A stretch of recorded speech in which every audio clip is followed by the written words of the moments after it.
How can you beat Wall Street as a regular investor? Well, the answer is relatively simple, and there are 5 frameworks that I use as an asymmetric investor to beat Wall Street. I've done that on asymmetric investing, starting a portfolio from scratch in the middle of 2023. I'll put a link to that portfolio below, but that's where I implement everything that I'm going to talk about today. I'm going to give you 4 examples of stocks that have benefited from following this framework. My name is Travis Hoium. Thanks for watching Asymmetric Investing. Please subscribe here on YouTube for all my content and check out Asymmetric Investing, my newsletter. There's a link on the screen and a link in the show notes.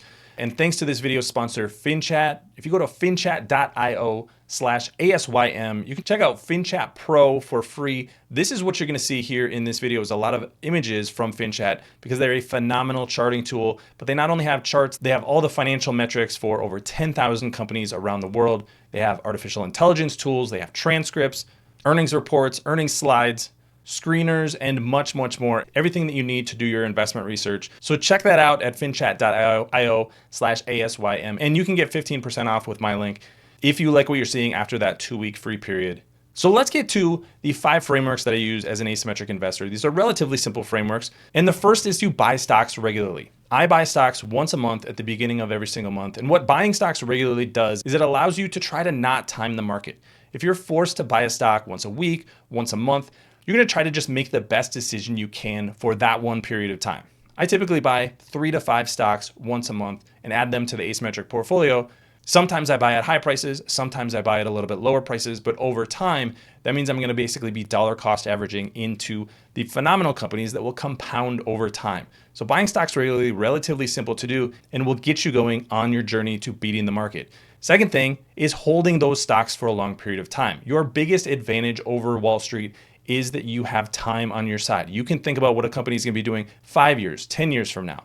Let compounding work for you because you can judge your portfolio based on a long period of time, whereas most people on Wall Street analysts, hedge funds, institutional investors, they're judged on, did you get the quarter right? What did the stock do this week or this month? At longest, what was your performance this year? That is a relatively short time frame to try to think about. So if you can think in a longer time frame than Wall Street, that will put you one step ahead. The third thing sounds a little bit crazy, but it's actually take more risks. If you think about the risk profile of different kinds of investments, treasuries are going to be very, very low risk. You're also going to get relatively low returns. Bonds are going to be a little bit higher returns, a little bit more risk. Go all the way out to the highest risk is going to be venture capital. You may lose all of your money in venture capital. You may also turn that into 1,000x, 10,000x returns. Typical investors can't get into venture capital and private equity, so the next best thing is to basically build a venture capital portfolio in the public markets. Move further out on the risk curve. I'm not saying be crazy, but if you buy stocks with high growth in large markets with leading positions, basically just buy stocks with upside potential, that's going to put you in a solid position for market-beating returns. I like to over-index on founders because they have historically outperformed the market. Some of the biggest returns are companies that are still run by their founders.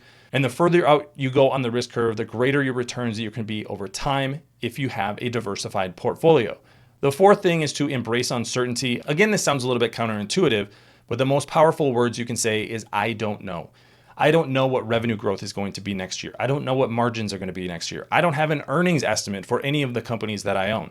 But I want to know that these companies are moving in the right direction and they're moving there at a very quick rate. If you own companies that are growing at double digits, are expanding their margins, that's going to put you in a position to outperform the market. You don't have to know everything about every one of these companies. I'm going to talk about one company in just a minute that has a lot of uncertainty around it, but that has actually worked out very well for investors.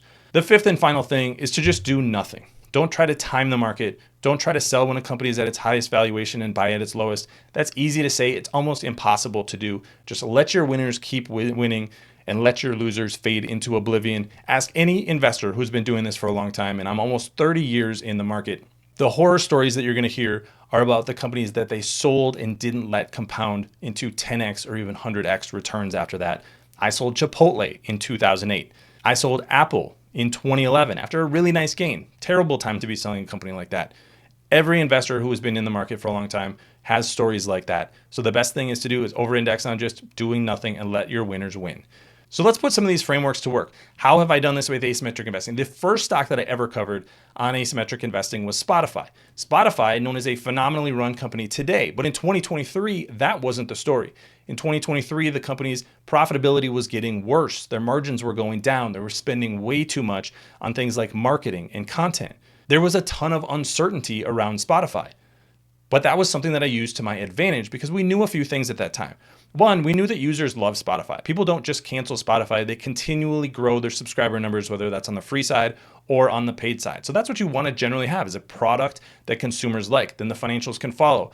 We knew that Spotify had done some cost cutting already that hadn't hit the financials yet, but we knew that those moves were already starting to be made. And we knew that they were moving into some new markets as well. Video, obviously podcast is something they moved into, and they're trying to grow in advertising. All of that provided upside potential and optionality if they were successful in doing that. And lo and behold, over the last 2 years, things have gone even better than I could have thought.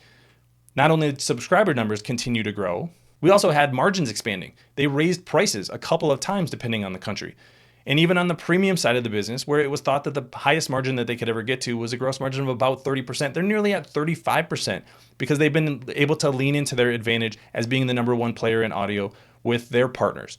That gives more opportunity in the future despite the rapid rise in the stock. They can get more into video. The advertising business should have more potential ahead. All of that uncertainty that existed when I was buying shares in 2023 turned into certainty, turned into financial performance, and that drove the stock higher. But now what am I doing about it? I'm not doing anything. I'm not buying shares because it is more highly valued, but I'm also not selling because this is a phenomenal company with a phenomenal market position.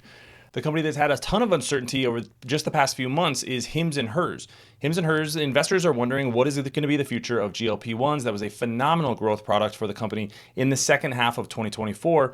But the end of a shortage, which is basically a loophole the company was using to sell GLP-1s while some of the name brand products were on shortage, that's going to be ending in the next couple of months. That means that towards the second half of 2025, that's not going to be a tailwind. It's going to potentially be a headwind for the company's growth. But what do we know about Hims and Hers? This is a company that has been compounding their revenue growth over the past few years. Management also expects to get more profitable, 1 to 3 percentage points of improvement in operating profit in 2025. And they said that's going to be continuing every single year. So phenomenal growth, improving margins in a massive market. This is exactly what I like as an asymmetric investor. And what am I doing? I'm leaning into that uncertainty, buying shares when the market is most uncertain about the future, because I don't need to predict what's going to happen next quarter or even this year. I'm thinking about what is this business going to look like 5, 10, 20 years from now, and I think there's a very bright future ahead. Another company that is got a little bit of uncertainty, especially around the crypto market, is Robinhood. But Robinhood's one of these companies I think you need to think about a little bit differently than most investors do. That's because they have Robinhood Gold. That is a very popular subscription service. Pay about $50 per year for access to Robinhood Gold. And then you get all kinds of benefits like a match of 3% into a Roth IRA. You get a 1% bonus, potentially a 2% bonus, depending on the time, to just deposit money into your investment account. And you can get products like the Robinhood Gold credit card, 3% cash back. That means that Robinhood is losing money on every single transaction. How does that work?